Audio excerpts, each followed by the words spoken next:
Walk anywhere in Britain and you're literally stepping on history. Lost towns, forgotten people, vanished cultures, all lie beneath our feet. This is amazing. You just stepped back 4,600 years in time. But little by little, they're coming to the surface. Finding these things is incredible. Giving us a glimpse of how our ancestors once lived. Someone could be well at dinner time and then dead by bedtime. And helping us separate the myths and legends from historical fact. I'm Alex Langlands. Good, spot of luck. Glad I came along. And I'm Helen Skelton. In this series, we'll be diving into the past, coming face to face with some of the extraordinary people and places in our history. It is a fantastic landscape. And along the way, we'll be uncovering the secrets that have remained hidden underground for centuries. Get digging. I want to know what's in there.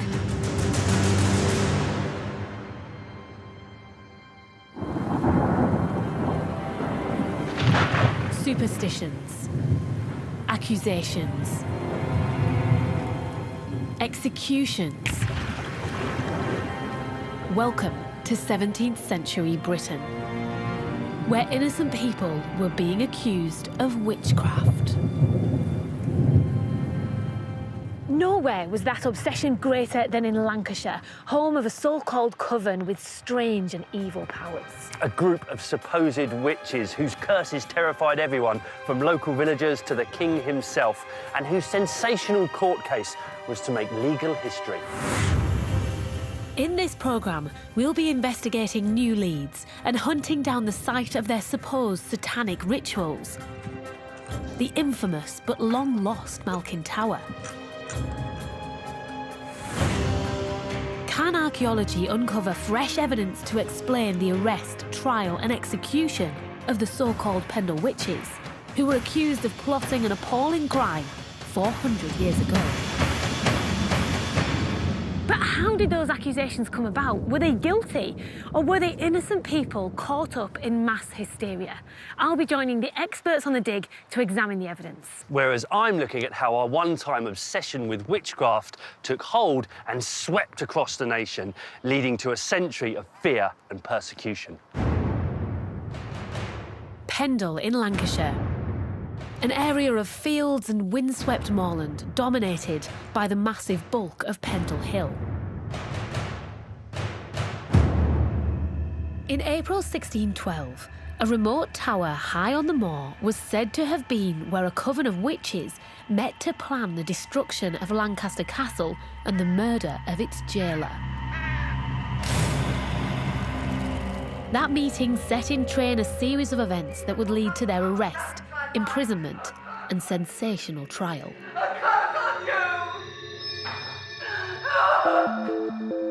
Witchcraft is a feature of our past that archaeologists have largely overlooked, until now. Today, a new dig is aiming to find fresh evidence that might be hidden below ground. Mike, look at you in action! And to locate the building that played such a central part in this whole terrifying story. Why is Malkin Tower important? Well, Malkin Tower certainly is of huge historical significance to the area and is of national importance to archaeology due to the role that it played within one of the biggest witchcraft trials of British history. So we think they had meetings there, gatherings. What do we know? We know that there's a large gathering of what they say is witches and wizards. Unfortunately, a lot of myth and folklore attached to the popularity of this story has kind of muddied the waters when it comes to actual historical and archaeological fact. So that's where this machine comes in. The magnetometer is an essential piece of archaeological equipment. By detecting the displacement of iron particles in the earth, it can reveal the existence of long-lost structures. Good thing Mike wasn't around with one of these a few hundred years ago. He'd have probably been accused of witchcraft himself. What we're looking for in these fields is evidence of previous structures that may have stood here, hopefully the early 17th century and contemporary with the witch's tale. The fun part comes later when you plug it into a computer and you have a look at the results. Okay. So I'll get them ready and then hopefully we'll have something to show for it.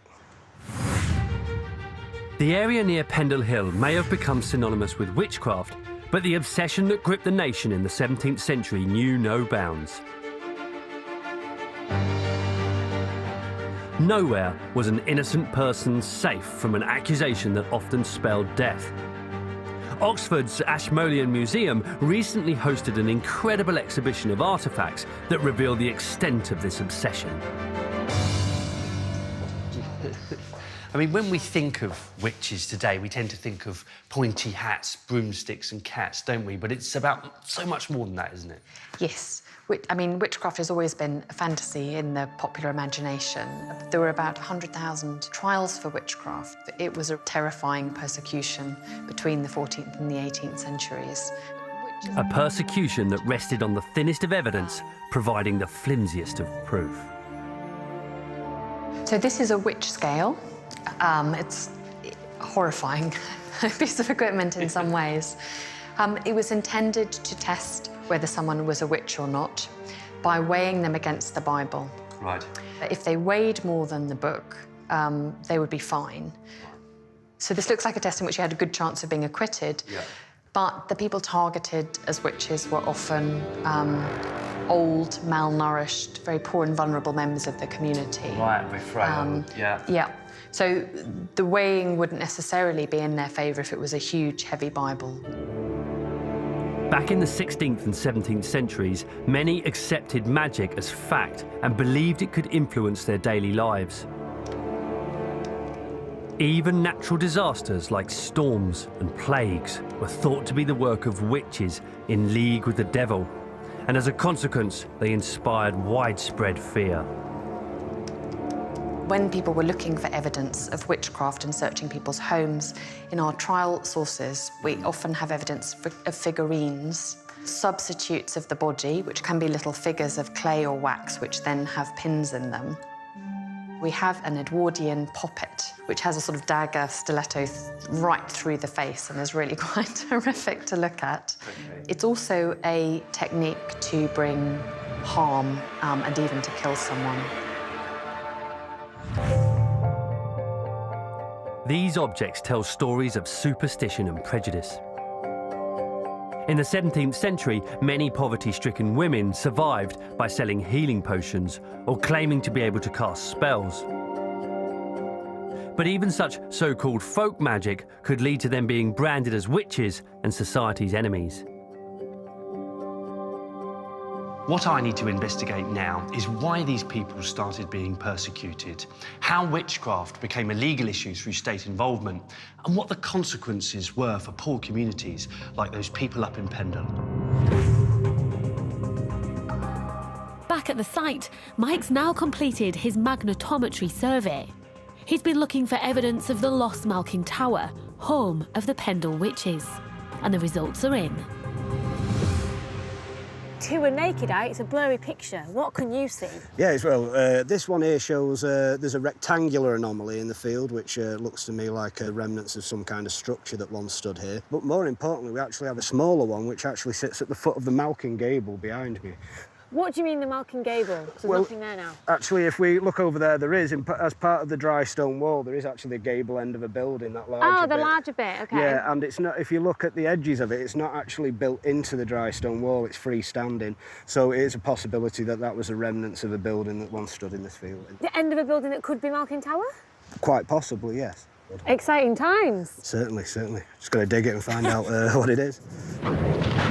Coming up, how the persecution of so-called witches was driven by one man, the King of England.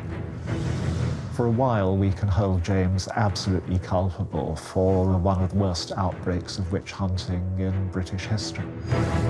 And as the dig gets underway, an early clue to what may really have happened here 4 centuries ago. Here in this area, we have almost like a circle of stones, which is very unusual.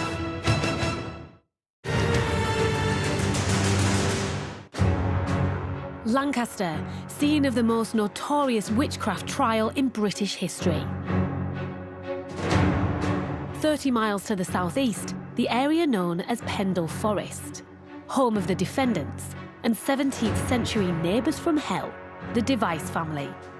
Their home was called Malkin Tower, where it's claimed they practiced witchcraft. The tower itself is long demolished, but 400 years on, Mike Woods is part of a team of archaeologists trying to locate the spot where it stood. The tower has never really been found, so we're now excavating to hopefully find remnants of this building. So from your point of view and your sort of personal passion, what are you hoping to find? What are you hoping to prove?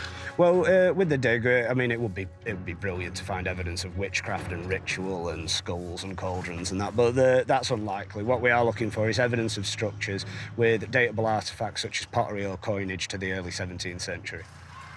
So if you found evidence of this tower, you really could start to piece together the story and prove that it's not just folklore and a story that evolved. Certainly, yeah, and we'd also be able to find out how these people were living as well through the artefacts that we could get from it. So what is the story? Well, records show that Malkin Tower was home to 5 members of a family whose name was either Device or Devis, and they claimed to be able to cast spells. There was the grandmother, known to all as Old Demdike, her daughter Elizabeth, and her 3 children, Alison, James, and 9-year-old Janet. On the 18th of March 1612, while out begging, Alison Device approached an elderly peddler called John Law. When he refused to give her a few pins, she cursed him. Seconds later, he fell to the floor, paralysed and unable to speak. Now, from the description, it sounds as if he had a stroke, but Alison was convinced that she was to blame. She made a confession and she made a statement that landed her whole family in serious trouble. In her account to a local magistrate, Alison claimed that their home, Malkin Tower, was a hotbed of sorcery. She then went on to accuse her grandmother and several neighbours of practising witchcraft. As a result of that statement, they were rounded up, arrested and thrown into the cells at Lancaster Castle. Shortly afterwards, friends and family gathered at Malkin Tower. It was claimed they were plotting to free the prisoners by destroying the castle with explosives. But word got out, an investigation was ordered, and 8 more people were imprisoned, all on charges of witchcraft. The arrest of a few local healers today might not be big news, but back in the 16th and 17th centuries, it was a massive deal. There were literally thousands of witch trials, resulting in the execution of at least 50,000 people, many of which were women. Those figures for witch persecution in Europe are staggering. But Britain was experiencing the same mania, and it was largely due to the fear and obsessions of one man, King James I of England and VI of Scotland. If he hadn't increased the country's witch paranoia, there might never have been a trial in Lancashire. And across Britain, many innocent people would have escaped a cruel and unnecessary death. James gets mixed up in witchcraft because he becomes convinced in 1590 that a bunch of witches have tried to kill him and his wife by sinking their ship in a storm. They are tortured into confessing this, but James believes the confessions. But after that, he became an avid witch hunter. Right, so he then becomes proactive then in the seeking out and persecution of witches. That's right, and most important, he becomes an author. In 1597, King James published his own thoughts on witchcraft in the book Demonology. It was slim, it was cheap, and it was an instant bestseller. It became the definitive guide for any aspiring witch hunter, offering practical tips on how to spot and unmask them. One is you chuck somebody into water if they're suspected, and if they sink, they're innocent. If they float, they're a witch. And the other is you search their body. If you can find a mark on their body that doesn't show pain when you stick a pin in it, then that's the mark put on by the devil when the devil made the deal with them. And both these are quite widely used in England as means of identifying people as witches, encouraged by James. Right. And what's the impact, then, of having someone as important as the King of England and of Scotland advocating these kind of witch hunts? Well, it results in some very big witch trials, and the biggest witch trials yet seen in England. Probably 400 to 500 people got executed for witchcraft, allegedly, in England. And in James's native Scotland, maybe between 2,000 and 3,000 people executed. So for a while, we can hold James absolutely culpable for one of the worst outbreaks of witch hunting in British history. The Scottish king inherited England's throne when Elizabeth I died without a direct heir. Unhappy that his new subjects weren't fully committed to his personal crusade, he took drastic action, passing a new Witchcraft Act in 1604. It's the toughest act against witchcraft ever passed in England, and it makes death the penalty for pretty well any kind of dealing in destructive witchcraft for the first offence, whether or not you've killed anybody. Right, OK, so even if your witchcraft hadn't led to murder, what might be suspected as murder, you could still be hanged. That's absolutely right, and this remains the staple law against witchcraft for over 100 years, till 1736. And it's zero tolerance. It was this zero tolerance that the so-called witches in Pendle and elsewhere found themselves up against. Persecution of social outsiders became commonplace. And, encouraged by the king, their trials were reported in lurid detail. There's no doubt whatsoever that a lot of people's ideas about satanic witchcraft are spread by pulp fiction in the form of trial records like this. This is quite sensationalist, do I say sort of tabloid in some ways? It is. You're going to get everything that's make a good tabloid story, murder, the heroes, ferrets that turn up and ask for your immortal soul because they're demons in disguise. It's cracking stuff. It's Hammer horror. Right. The accounts of arrests and trials may have provided escapist entertainment for the masses, but for those at the centre of it all, like the men and women of Pendle, the experience was all too real. The persecution of rural people, or the persecution of women, people who are outside the norm of society, definitely is something that you can see across the world. And it is something that is a part of that human experience that we can try to define archaeologically. Such a compelling story. We're fascinated by the idea of taking what is essentially a myth or mythology and turning it into something more tangible to make people understand that the people that were involved in the trial and the accusations were actually real people that lived in real places.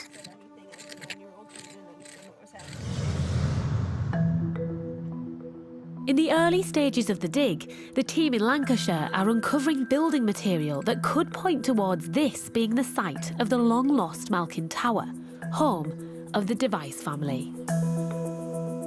So this is part of the rubble that we believe is from the building that was once stood here. But here in this area, we have almost like a circle of stones. This one has evidence, as we can see, there's a right angle there where it has been worked to be part of this structure.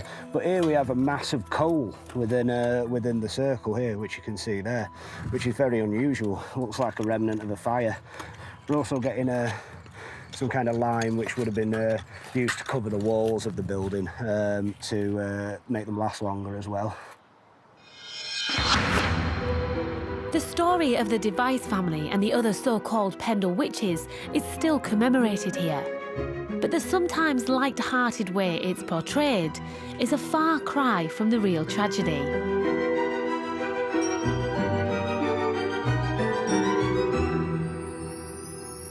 Maureen, there are witches everywhere in here. Do you have a favourite? Yes, most definitely. This one here, because she's a happy soul. She's a country woman. She's got a woolly scarf on, she's got a knitted jumper, and I love the boots. They are some so sassy boots. she's my favourite one. If anybody asks me in the shop, that's the one. But this sort of representation of a witch, is it an evolution, isn't it, of what Absolutely. the Pendle witches were like. The ladies involved in the trial wouldn't have looked like that. Nothing like that at all, no. I mean, I spend my day and I spend my life putting people straight about what the Pendle witches were. They were very poor peasants. They had no education. They made a penny or two by making herb potions and medicines because that's all they knew about. They would wear rags, you know, tatty old clothing that they begged, borrowed or stolen from somewhere else.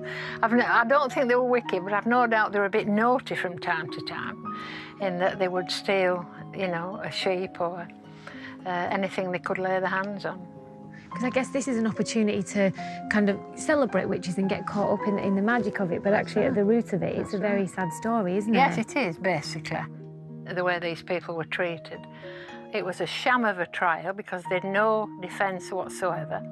It was a horrible story. These poor souls were misunderstood, misjudged, and they lost their lives, and that's not very nice. Today, this part of Lancashire is a tourist attraction, and people flock to Pendle each Halloween. Do people come in and ask you if you're a witch? Yes, it does happen sometimes. And are you? Sometimes I can be. But it shows there's an appetite. People want to believe, don't they? They want there to be something. Yes.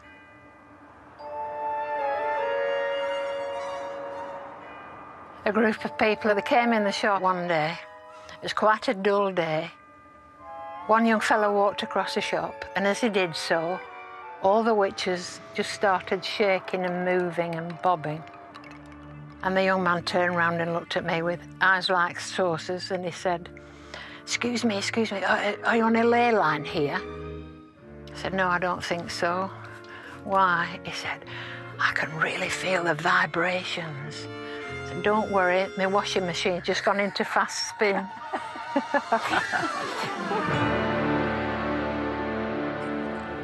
Next, a new find at the dig. Is this potential evidence of satanic practices? This piece is definitely out of place. Perfect for a potion, It would be, it would be.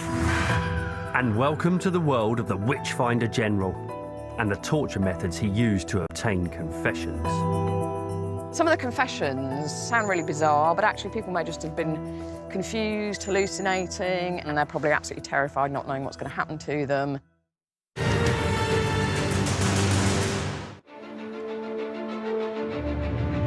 Pendle in Lancashire.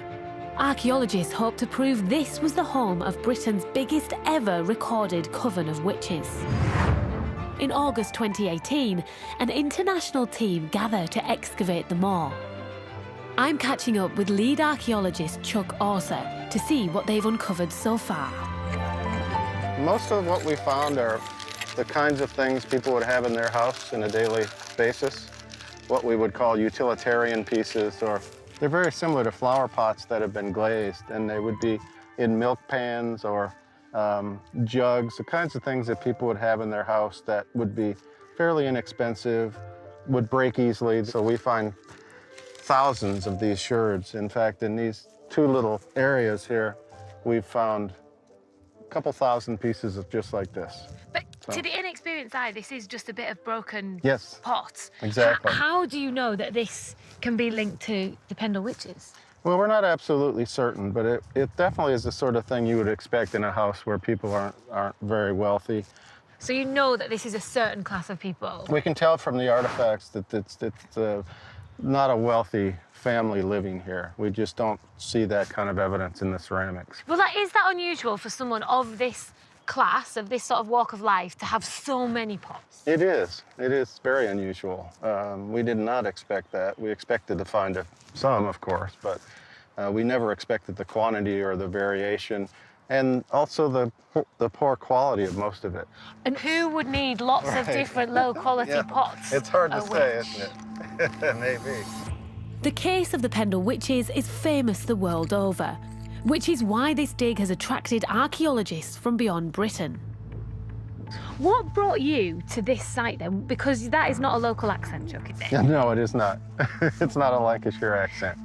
Well, I'm a professor of archaeology, and I've done a lot of studies on people who've been kind of given a rotten deal in society. And this was just a very compelling story of people who had been leading sort of normal lives and then got caught up in this machinery of being identified as witches. So what happened to them after they were identified? The answer lies 30 miles north of the dig site. Today, Lancaster Castle is a tourist attraction. But 400 years ago, this imposing building was the region's main prison. It would have struck terror into the hearts of the Pendle peasants, brought here to languish in its cells while awaiting trial. What was it like in here? Well, it would have been incredibly depressing. I mean, these witches had been rounded up, shoved into a dark, dank cell with no window, no light, confined for 6, 8, 10 weeks, often deprived of food, often even deprived of sleep, in the hope of getting a confession out of them. And the pressure was really on to make things as unpleasant as possible so that they would confess to witchcraft. The cramped, dark and filthy conditions were too much for the head of the family, old Demdike. The blind widow, then in her 80s, died in prison before the trial began. Other members of the family and their fellow prisoners began to crack under accusations of planning the Lancaster attack. And not only that, in these cases, which is why it's so sensational, they were accused of practicing satanic witchcraft. Crime not just against your neighbour, but against God, the king, treason, heresy, all the big ones. And if it's treason, that's death. Certainly. Any confessions have to be treated with caution. The accused were terrified, hungry and desperate to say anything that might bring their torment to an end. But the authorities believed them and went looking for proof. Does some of it exist at the dig site even today? We do know that James, old Demdike's grandson, was dragged back to Malkin Tower, where he pointed to the west end of the clay floor of Malkin Tower, and they dug out bits of skulls and teeth that had been stolen from the local graveyard at Newchurch, and they were being used for ritual as well. So there's a possibility that we find it, but unfortunately the soil is quite acidic, so we don't know if bits of skull would survive, but maybe the teeth would survive. With the enamel, it'll last longer in the ground. God, if you found a tooth, that would be incredible. It would be incredible. If we do manage to find proof of 17th century witchcraft, it'll be a first. Despite the practice being supposedly so widespread, no hard evidence has ever emerged. Right, let's crack on then. I feel like I should take a trowel, but I'd probably break something. Would you like to have a go at it? I'd probably crack said tooth. Come on, tooth. Or a cauldron or broomstick we'll be happy with. Yeah. I'd like to find the skeleton of a cat. Then I'd consider that a successful dig. Oh. The so-called witches who were arrested on Good Friday, 1612, would never see Malkin Tower or Pendle again. In August that year, 10 of the 11 surviving defendants stood trial in Lancaster. For a confession of a witch, in my judgment, is enough to hang a witch. We have a detailed record of that trial thanks to the court clerk, Thomas Potts. His notes were later turned into a book, The Wonderful Discovery of Witches in the County of Lancaster.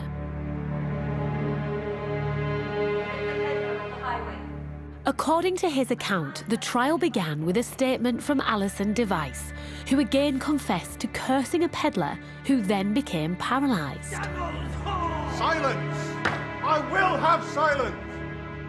But it was when Alison's mother took the stand that legal history was made. The key moment was when one of the accused witches, Elizabeth Devis, was protesting her innocence. And then something absolutely extraordinary happened, at least according to Thomas Potts' account, which was that Elizabeth's own daughter, a 9-year-old girl called Janet Devis, leapt up, took the witness stand and said, "No, my mother is a witch, and so is my brother." And of course, the court was completely shocked. Curse on you! Curse on you! completely shocked for two reasons. I mean, one, why is a 9-year-old girl accusing her mother of being a witch, a definite death sentence? And another more legal point, which is that 9-year-old kids were not normally allowed to testify in English trials. Hang on, the 9-year-old daughter of the accused is the one that convicts her? It's her statement that, yes, her mother is a witch that convicts her. She sends her own mother to death? Yes, and her brother, and by then naming all the people who were at Malkin Tower, sends all them to their death as well, because they were denying that they were witches, but the fact that she says they were at Malkin Tower, that hotbed of witchcraft, is enough to condemn them as well. There was a reason why Janet was allowed to take the stand. Demonology, the book written by King James 15 years earlier, said that the testimony of children could be heard in cases of suspected witchcraft. Eager to please the king, the prosecutor and judge in Lancaster took the opportunity to put a vulnerable and impressionable 9-year-old in the witness box.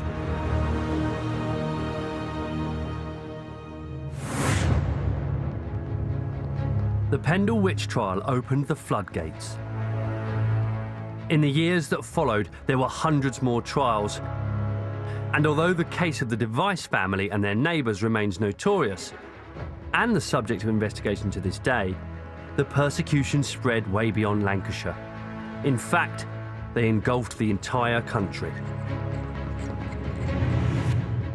They reached their grisly height here in Essex, and right at the heart of it was one man, Matthew Hopkins, the infamous Witchfinder General. A self-appointed witch hunter from a Puritan background, Hopkins and his followers took the mania that started in Pendle to a whole new level. What they do is they try and get people to confess. So they would do things called searching and watching. Now, they sound fairly sort of mild things, searching. But what searching really means is they would strip suspects naked and they would search them for what were called teats. And these were supposedly unnatural teats that the witches suckled their familiars from. And these are demonic imps that help them do their magic. Besides humiliating and degrading the accused, Hopkins' men used torture techniques, still in use today, to guarantee results. They would isolate suspects and they would watch them. The idea is that the witch's familiar spirit would come to her aid and that you'd see the spirit and that will be added evidence against her. Right, OK. But often this watching might go on for 2 or 3 nights and days, and depriving someone of food, water, sleep for that long. It's effectively, we know nowadays from modern research that that's a very psychologically powerful... But it's torture. I mean, let's be honest, this is a form of torture, which I guess they're then using to then extract some kind of confession. Yeah, and actually, we know from modern studies of sleep deprivation that people start to hallucinate. Yeah. So some of the confessions, which sound very fanciful to us nowadays, but actually people may just have been confused, hallucinating, and with leading questions from the witchfinders, then you can actually see how some of these confessions of guilt could arise. With the full weight of the law behind them, Hopkins and his associates were responsible for sending more than 300 people to their deaths. With figures like that, you'd expect at least some physical evidence of witchcraft. Yet there's none. The thing is, most of the people who get accused of witchcraft are poor. They would have lived in fairly small cottages.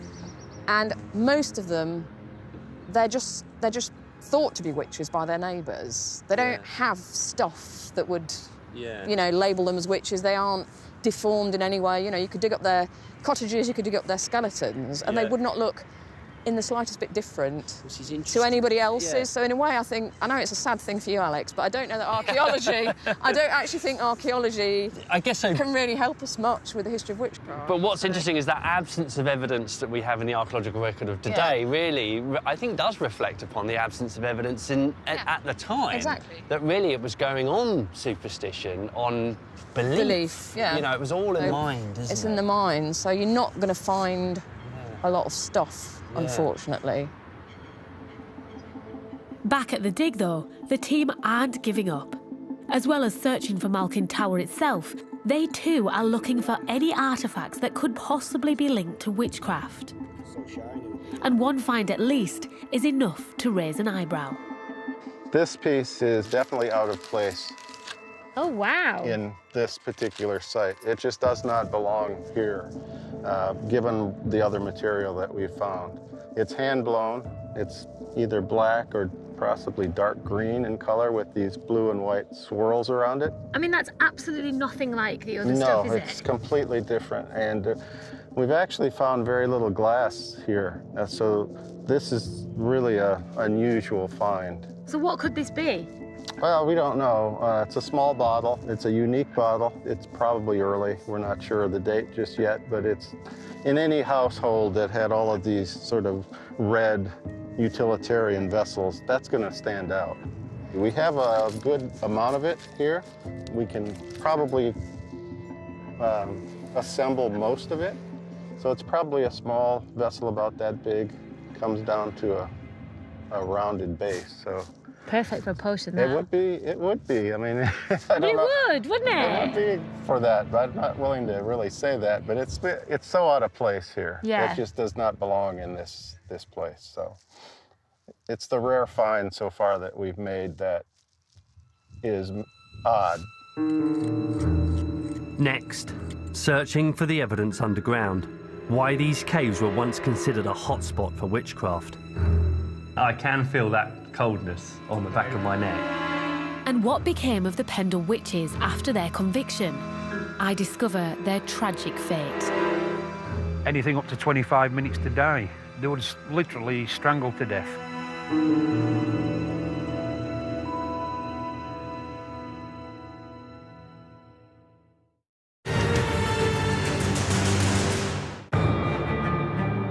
The dig on Pendle Hill in Lancashire is in its final stages.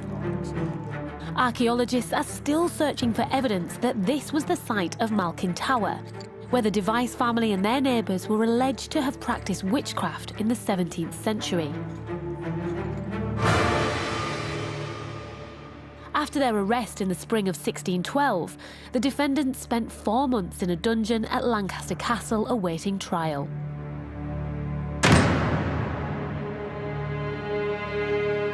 On August the 20th, the day after their conviction, they were taken on the mile-long journey to this place, Gallows Hill. Today, this is a public park. All traces of its gruesome past have been erased. And walking around here today, it is very difficult to imagine the awful acts that were carried out here. Unlike in Scotland, where supposed witches were burned, the punishment in England was death by hanging, a punishment carried out in public.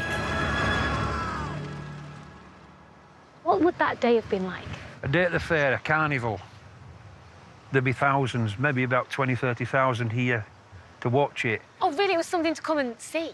Yeah, the entertainment was to watch the people being hung.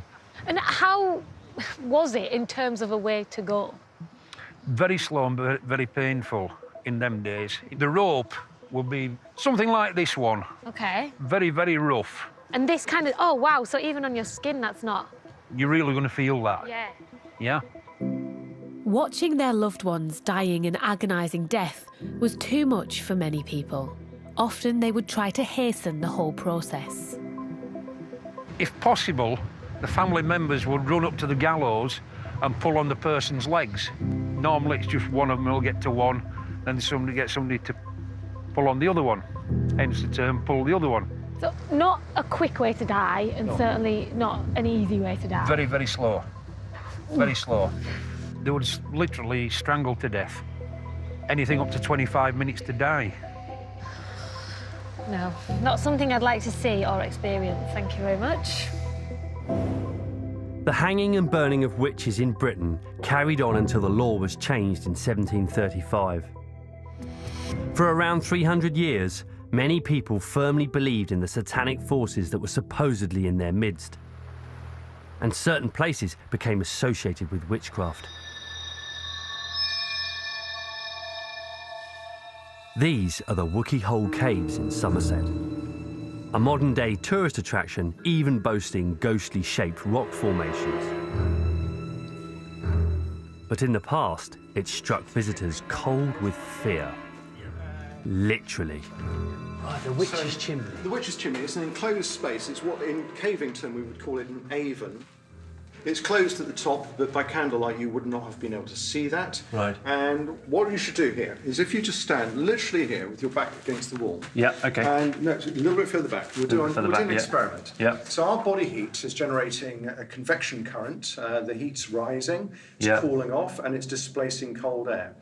And it runs down the slope behind the back of your neck, and you should feel it around the back of your collar. I mean, you're right. I can feel that coldness on the back of my neck. It wasn't there a short while ago. It Yeah. will be there now. It's not that there's been a drop in temperature, it's the movement of air. So you're explaining it through physics, Yes. but of course back in the 17th century and beyond, they wouldn't have understood the physics of it. They No. genuinely would have thought this was an evil spirit creeping into my spine. Now, if you were here back in the day, preloaded with expectations that demonic spirits were residing in the cave, and we've generated physical evidence, which then makes us feel slightly unnerved.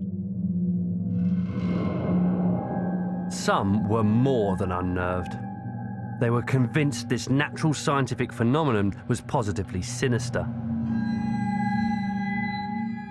Chris has found over 30 mysterious carvings in the caves. These are known as witches' marks and were put there to keep witches at bay. If you just step past. Right, yeah. So here we have some ritual protection marks, quite finely cut. But this is the letter V twice. Very, very powerful talisman used throughout Europe. Right. And we believe it stands for Virgin of Virgins. It's called a Marian mark.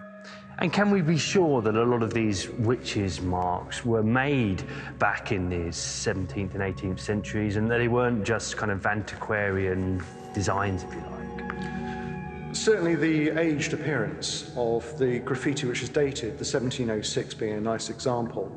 The evidence is rather strong that people were coming in here and doing repeated visits and putting repeated marks in the cave in favoured locations. You can pick and choose which parts of the evidence you want to piece together a narrative of witchcraft here. But what is important about Wookey Hole is that it is a portal to the underworld. It is the source of spiritual waters, it is a pre-Christian burial site, and there are stalagmites in the form of human figures lurking in its dark recesses. And in that sense, it is a place that bears all the hallmarks of the kind of places we see across the British Isles being associated with witchcraft in the 17th century. The arrest, trial and execution of the Pendle witches in 1612 ensured this landscape would also be forever associated with witchcraft. But as the dig at Malkin Tower Farm comes to a close, have the team been able to identify the spot where it all supposedly began?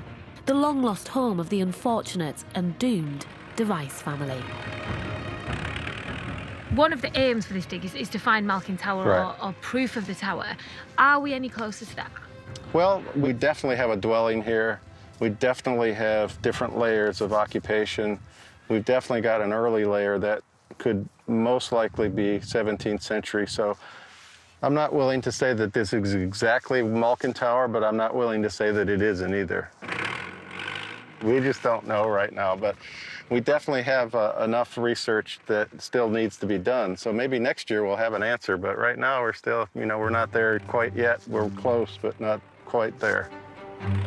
Over the next few months, Chuck and the team will be evaluating the mass of finds, looking for clues that next year may help them pin down the location of Malkin Tower once and for all. These days, when we talk about witches, it is all a bit of a laugh, isn't it? You think of elderly ladies flying around on broomsticks, cooking up potions. But 400 years ago, the word witch would have conjured up terror. And when you delve into the story, you find out it was very easy to be falsely accused, and there were terrible consequences. Now, things weren't quite as bad here in Britain as they were in Europe, but nonetheless, Around 2,000 innocent people were executed on the basis of superstition and hearsay. Now, I think this is a really really important episode in British history, and one that we archaeologists should probably pay a little bit more attention to. OK, the physical evidence may be a little bit short on the ground, but that doesn't mean we should stop trying. I guess people haven't taken it as seriously, maybe, because it's one of those stories that kind of gets built up and emotion gets poured into it. But at Pendle, they have made a start on pinpointing that hard archaeological evidence, and it's telling us more about a very dark time in British history, a time when innocent people lost their lives. Bellator's back later tonight. We're live in Newcastle as Patricky Freer takes on Sunderland lad Ryan Scope. MMA skills at 10.